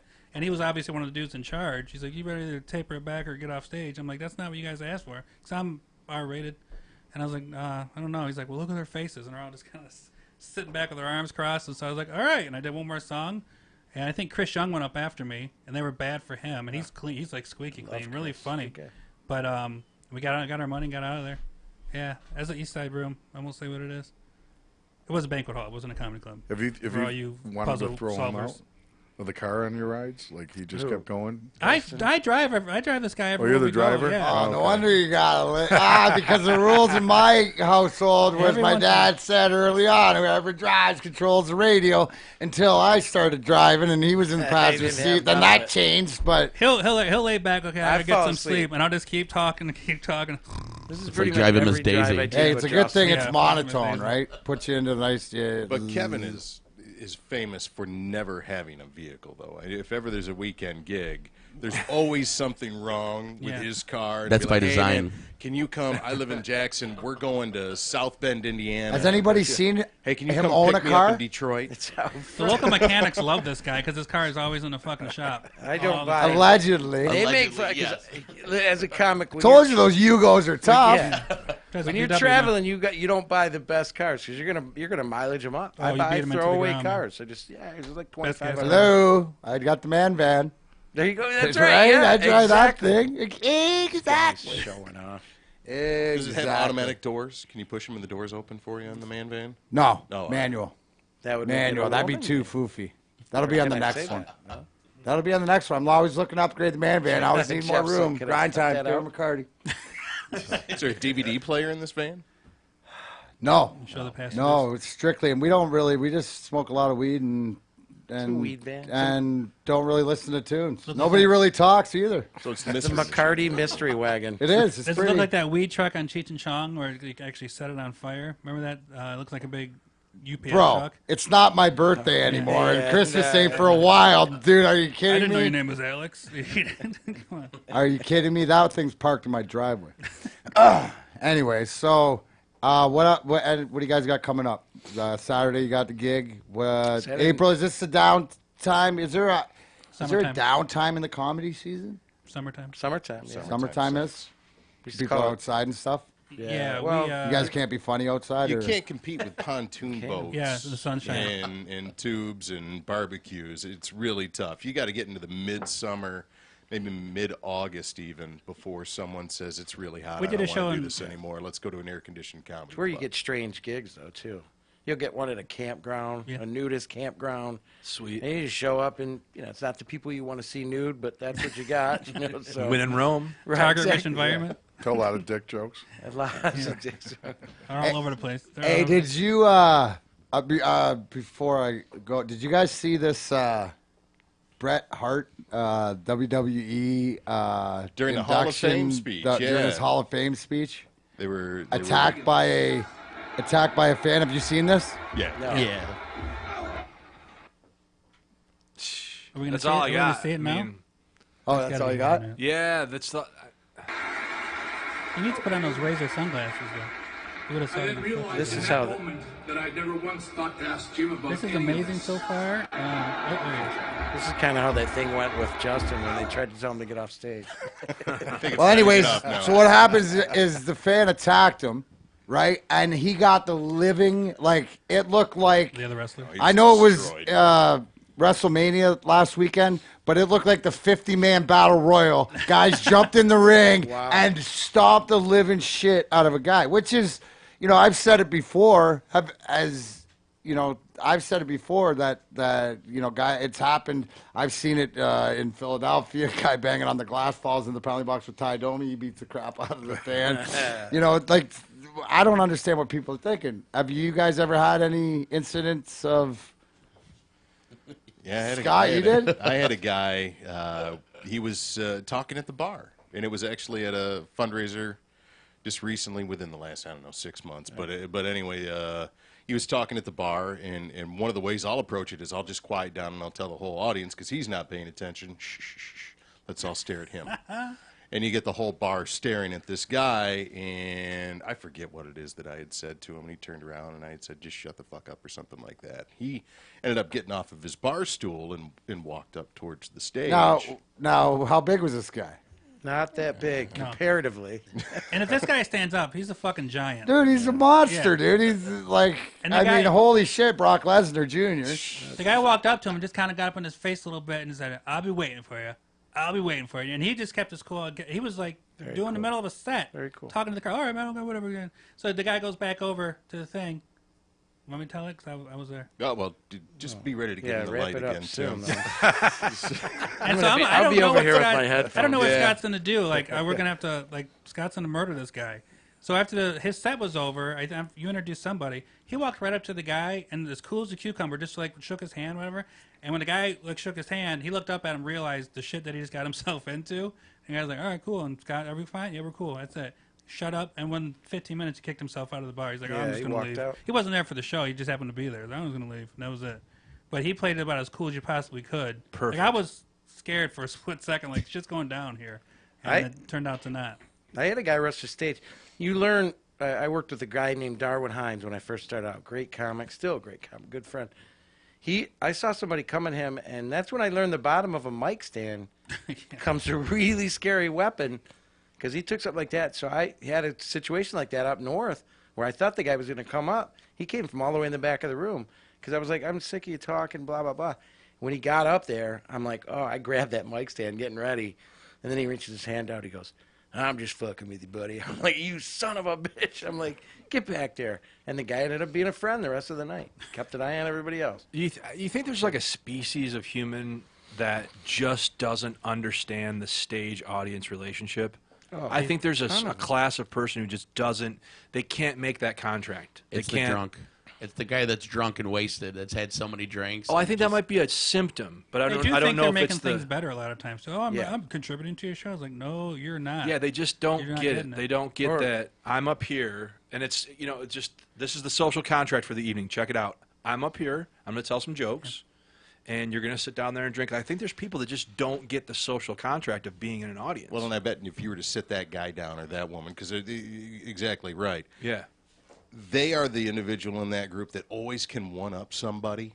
I mean, they've always got a better story, and they don't want anybody else having the spotlight. And so when somebody, whether it's Here's this whole spotlight. Wait a Exactly. second. It's tough. I'm the he's funniest guy at work. I should. What's going on here? Why? How come I'm not up there? Attention seekers. I got to shut this guy Yeah, down. So, yeah. Well, it's the same guy at the bar. You see someone playing darts. Oh, I can play darts better than him. He goes to the Wings game. I can skate better than Darren. Yeah. He's that That's asshole. true. Yeah. Right. And then you It's- put Some him people in a just don't comedy get it, club. man. It's just people, and to be quite honest, guys, there's going to be, because I truly believe in karma, and again, I'd been that guy before back in that drunk day, and I'm waiting for fucking. I know it's coming around, so when I point, take though. it and somebody's gonna, and it's probably gonna be some fucking old lady or something that I'm just gonna have to take it, and I know that because I have been that guy on the other foot, so I'm sort of waiting for it, but yeah.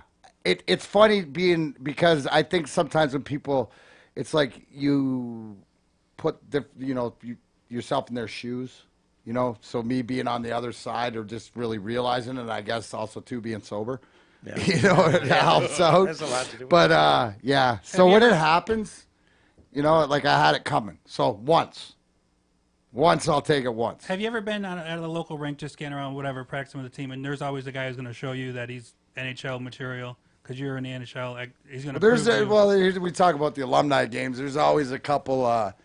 You'll get every once in a playing while. 110%. But here's the thing, though, is that that's the whole thing. Is that do you really want to amp it up? Because this is what I do, and I know that I'm retired 10 years and stuff.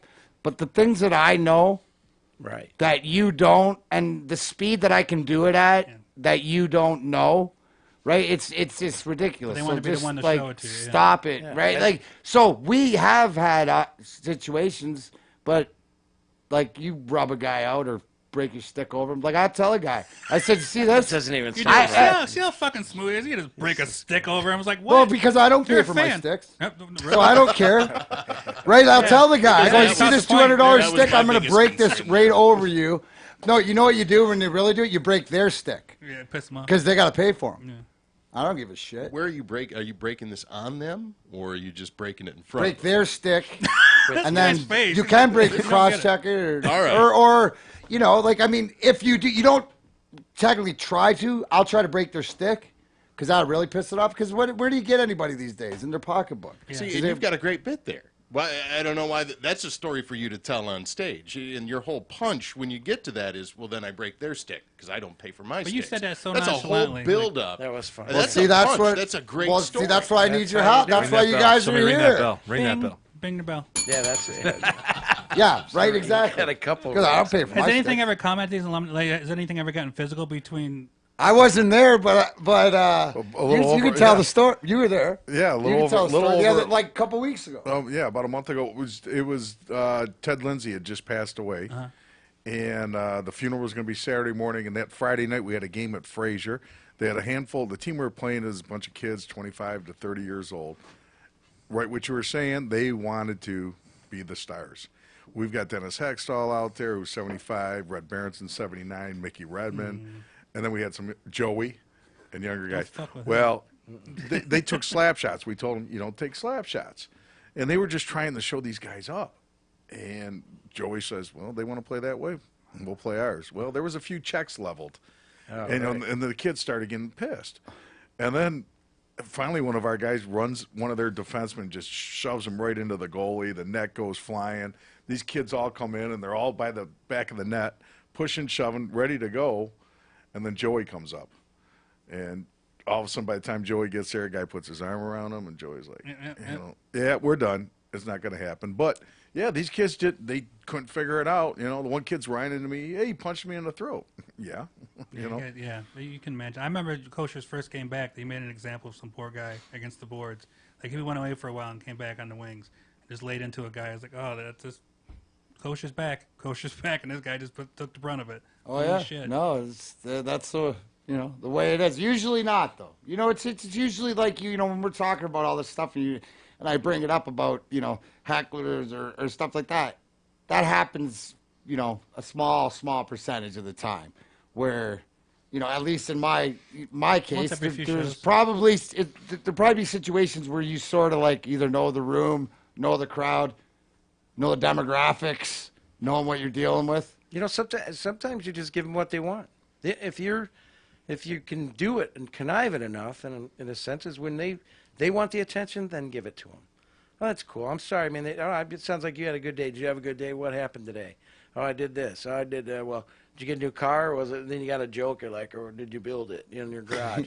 Something goofy. And now that guy's like laughing. I'm like, you know what I'm saying, buddy? I'm just kidding you. I preach that to a lot of new comics. He's a You master have at to this. say, He's the master of it. I'm just kidding. You got to say, look, I'm just kidding. I've 'cause- never But seen, then you follow wanna it up make it- with Yeah. give him a big round of applause. That's what So it if is. it's Always. Brutus in the front row and he's been, hey, everybody give Brutus a round of So applause. you gave him his day. You And- gave him his story. And And Okay, now he shuts him down. you've All made right. you've made a friend. and he's buying drinks at You've the end made a of the show. friend that's going to stay I've with you the never rest seen- of the show and never open. That's up why again. you drive, dude, because he's getting you free drinks all night by Yeah, getting all nice with Brutus. Ring the bell. Yeah, Ring the bell. he's getting plenty Yes. of free drinks. He'll punch you in the stomach. I say this all the time. He'll punch you in the stomach and pat you on the back at the same time, and the people love it. Like I've never seen someone totally rip into someone's face, not even like aggressive, just real subtle. And then they're like, "Yeah, give me more." And he's like, "Oh, cool. Then thanks for coming out, shake his hands." That's probably one of the biggest things I've learned from him as far as dealing with that kind of shit, because the room can get away on you. We've probably done 150 shows at this point or so, and to say 2 or 3 shows have gone bad is probably being too much. I mean, every situation because he's seen all the situations. But that's the biggest thing I've learned from him. Is like, you motherfucker, oh, come on, let's go have a drink. It's crazy to watch, but it's psychological. It's a real thing. Well, I think that what the point you make, Kev, is you got to read the room. And you got to read the people. And like, what is this? It's not personal because it doesn't.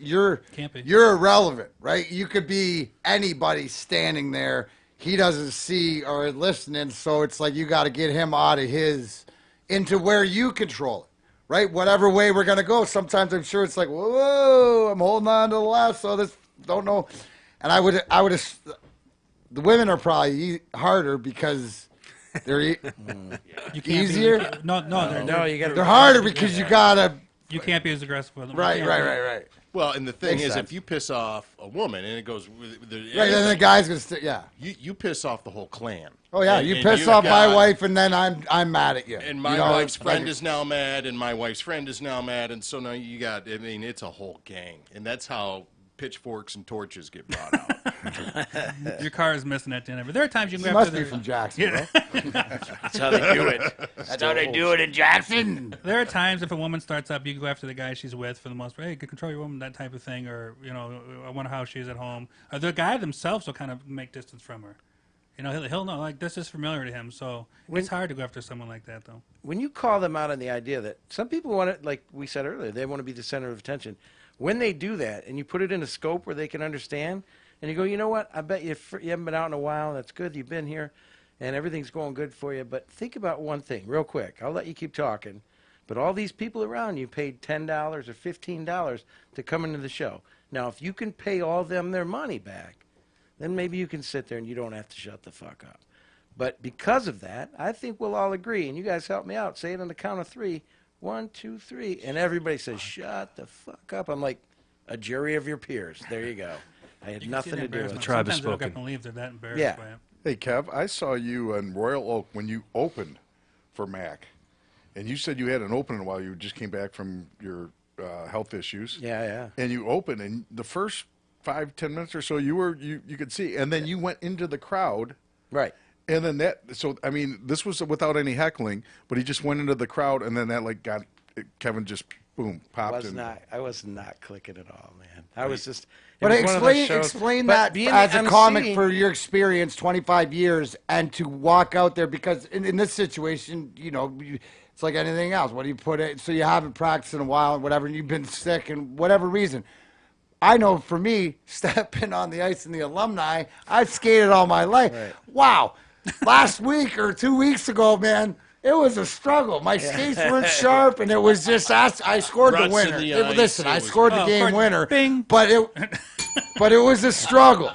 So how do you know? Or what do you do? You have to transition. I knew at that point they were distant. They were off from where I was at, and I needed to bring them together. Because again, at this point, I'm just emceeing, and we all know that takes on a whole different appeal in itself. If you think people disrespect middles or features, they entirely disrespect MCs. But on that same note, I have to find a way to get them ready for you, and then get them ready for Ron Sweet. And so I thought, and I've done that often. I'll go into the crowd because now what you've done is you're sort of making it personal for them, and now they feel like they're part of the show. And that's another odds thing that sort of works in your favor if you can work the crowd. And that's one of those things that you need. It's a tool you need always. Yeah. Always. We talked about up-and-comers blowing you away. What about the other side of it? Have you opened up for somebody that you're just like, fuck, they've got, like, they're on another level. They're on the Lions and they're the rest of the NFL. Like anything like that? You're not the Lions. I mean, No. gee, I'm not calling you that. No. Hey, the we're having a feeling. good year this year. Let's just say that. 2009. No, I meant, did you ever get that feeling the other way where you're like, wow, this guy's really got it. These guys, I'm not there yet. Have you felt that? I think more recently that Paul Zerdan thing was, you could see the value of it. I will generally watch any comic because I'm fascinated with what things that people say and Sure. how they're doing. And You're a you student look, of it. Like. and you look for the little clicks of things that come into play. But I think, man, if I really looked at some of the things I've done, honestly, Tommy Chong. Wow. I worked with Tommy Chong 2 years in a row. It's a He requested Godfather, me bro. back That's my boy, at man. Ann That's the Arbor Comedy. Godfather, most zen dude I know. You want to see something?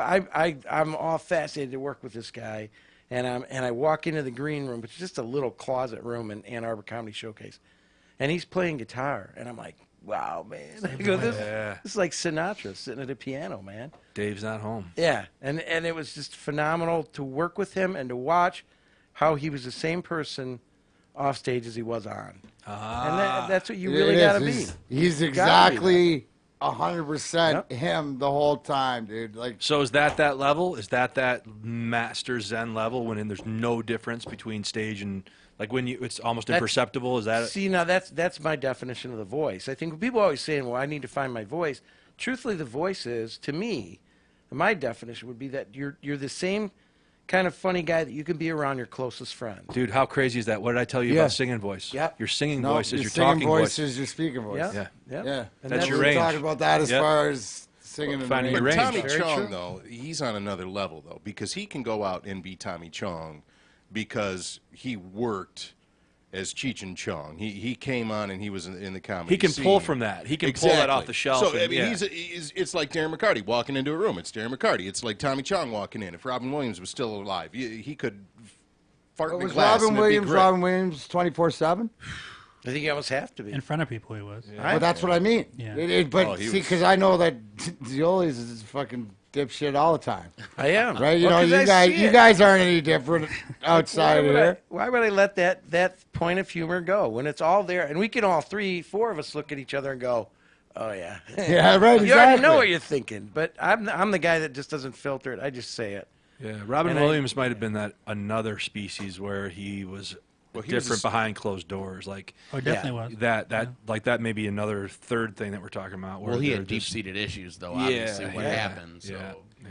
He was more. A lot of newer comedians don't see him as like because he had a lot of improv on stage. He had a bag of tricks he went to. But he I did. respected him more. He's what?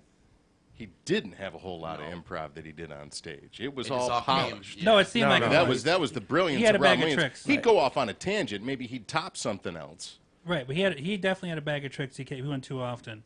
I respected him more as a dramatic actor, but coming up through the heyday of the '80s and all that, when everyone was over the top and dramatic, and Stan Kinison and who's the Angel Salazar? Check it out, that guy. Everyone kind of had a certain persona. His thing was the hyper. He was Mork all the time. He was always boop boop all But he definitely had a bag of tricks he went to all the time. Well, he was Jonathan Winters. Oh, Big thing on 100%. cocaine. He's I another mean, guy. that was Jonathan Winters minus 200 pounds and Jonathan 3 grams. of Winters. cocaine. Yeah. Yeah, absolutely. Did you say minus cocaine? no, No, on I cocaine. said I was going to say, he threw me off there. No. We don't know yet because his name was Jonathan You want to know Winters. something cool? It's a lot of powder. When I first started, I was about 3.5 years in. I did 4 shows. I opened for Tom Segura for 4 shows. He's one of Joe Rogan's boys. Yep. And Yeah. he has 3 or 4 Netflix specials. And that particular, and I drove him back and forth. Went to Myers every single night for something. And he chapstick and but he's a super cool guy. But maybe 8 months later, maybe not that long, I saw the Netflix special, and it was what I just saw him do. I Joe, like that was the cool. And aside from him being like up above everyone else I'd seen at that point, it was cool to see what I just saw for 4 nights in a row. Like I do the jokes as they're on TV. I'm like, this is To crazy. see Like it being translate. backstage. Was it Yeah. that it translated? Is that what it got amazed you? 100%. I think Okay. there's. I think he probably filmed in front of a theater. I don't know, 1,200, 1,300, whatever it was. Yeah. But just to sit back and I felt like I was backstage, but I was in my living room. I was like, I've been watching this guy do this. It seems like for months, even though I only work him for 4 days. So that was my first big like, holy shit! I'm doing comedy, and this is someone I'm about to see on TV. Is crazy. So Cool. I never. That also gives you that little feeling like it might not be so far out of reach. If you're just in a room with a dude doing it, and then you see him on Netflix, We have the plenty of proximity friends. is like, wait a second, I can do that. I can make that, man. If this guy was just doing it, like Max said, you put your But it's mind the to it. understanding of that it's real, right? Like Yeah. we can watch as much, and I don't care what it is on TV and stuff like that, right? But when you have that personal interaction that you see, and then you see the production, the fact that it's on Netflix or whatever, that you're in that vortex. I still check myself to this day. I mean, we did a show out with Ron Sweet, whatever. And I remember thinking, there's a big room. I did a decent set. I can't believe I'm doing this. I got paid for doing this. It worked, and that was not that long ago. It's like it's the idea of actually running through it, and then you see your peer Jeff Horst. He's on Comedy Central. I was just eating pizza with him last week. Oh my God, what the hell's going on here? Like, it's that. I progression performed with him upwards. at Country Day. Yeah. Probably, yeah. Jeff. Did you, Jeff? Yeah. Jeff's a great guy. Jeff Yeah. started out for a while there. He ran with me, featured in shows. It was very funny. Me and him overlapped with you a little bit. And then, Yeah. That's when I kind of met Justin. Was sort of after that, but Jeff was there for a lot, and you could just always see that's another guy. I watched him. His mind was like a sponge. He was constantly asking questions, and he wanted to know whether it was good advice for him or not. He just wanted to know things, and those are the people you look for that got that energy, that drive. I say to everybody, I'm not here. I've realized I'm not here to argue. I don't want to argue with anybody. I'm here for people to say, well, what do you mean by that? And ask questions. Well, what do you mean by that? Right. I'm here for whatever we're talking about. Life, the cannabis world, hockey, whatever it is. You have the what do you mean by that? You can ask me those all day. I'm not going to sit and argue. Been there, done that, know what I want to do, and that's just this is one of the It's things. real. Everything you're doing is real. Everything I do is real. I always sign my book, Enjoy My Truth. to be in the place like Justin says, not only to be able to do and to travel around and to do comedy. I tell everybody, Grind Time with Darren McCarty, what you're on right now is mine, which means you guys are here. We're talking comedy because that's what my life is about right now. And I thank you guys not only for entering and being in my life, but the comedy, but also too is what we've done in the past and moving forward in the future. So, like I said, a beginning of, because like-minded individuals getting together and just things that we all enjoy, and we all enjoyed laughing. We all enjoyed, trying to make it better. So, see, and I was looking forward to seeing these guys in particular, because I had one of those moments where I had an experience where I thought, I have literally 15 new minutes. And I'll tell you what happened. I saw a buddy. He had a bowl, and it was a prototype, it's called. And I've wanted a prototype. It's a special kind of bowl. It's a really cool one. It's got a chamber anyway. It's got a cleaner and anything. And I was like, where did you get this bowl? Where did you find it? And he said, I got it at the Lion's Den.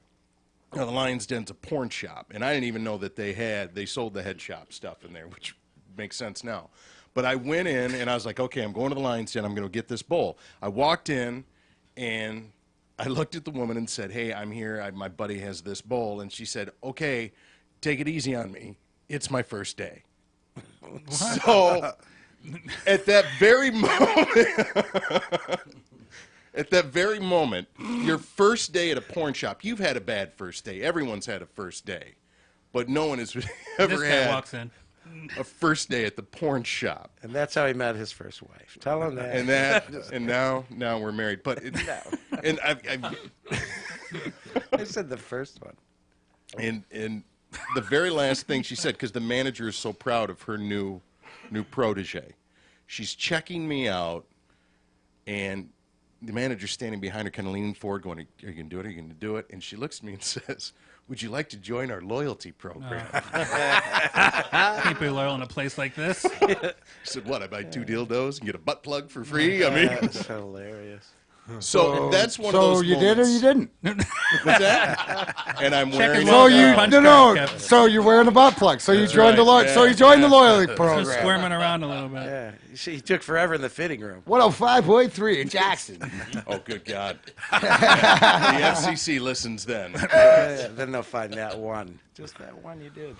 We got That's any right, you gotta housekeeping, Timmy, before we wrap this up? No, man, this is great. Thank you guys so much for Perry, coming, got man. any updates on the scores in the hockey game? Tampa was up 3-0. They're down 4-3 with a minute to go in the third. Wow. Columbus, We did Columbus, our, the Blue Jackets. Islanders, Penguins tied 2-2. Yeah, at the end of Islanders 2. giving them the business. And the Jets are up over the Blues 1-0 late in the second. And there's 2 more games tonight, isn't there? Yes, you have 3 more games tonight. You have the Stars Predators should be starting any minute, and then at 10:30. Oh no, you got Vegas and San Jose. I knew there was 5 games, and I can fucking count. Well, there were I don't 6 have my things showing. fucking There was gloves on 6 right now. 6 Can you things see? showing. 1, 2, 3, 4, 5. Well, I didn't know you could go past 4. Yeah, you're right. Right, guys? How often has he done that? 4 times. That's why I had 4 to put times? those up. Yeah. Just so That's you know, another, there's like I 4 just of said, them. this is really happening. I grew up watching you guys, and now I'm sitting there looking at 4 fake Stanley Cups.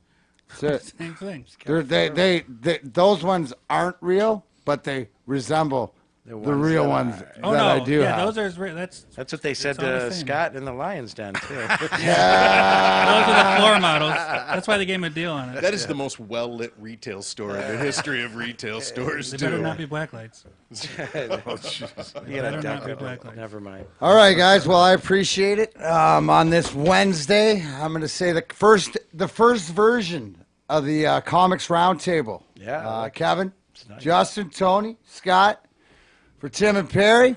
This is Darren McCarty. You remember this: no matter how many times you fall down, get your ass back up. Grind time out.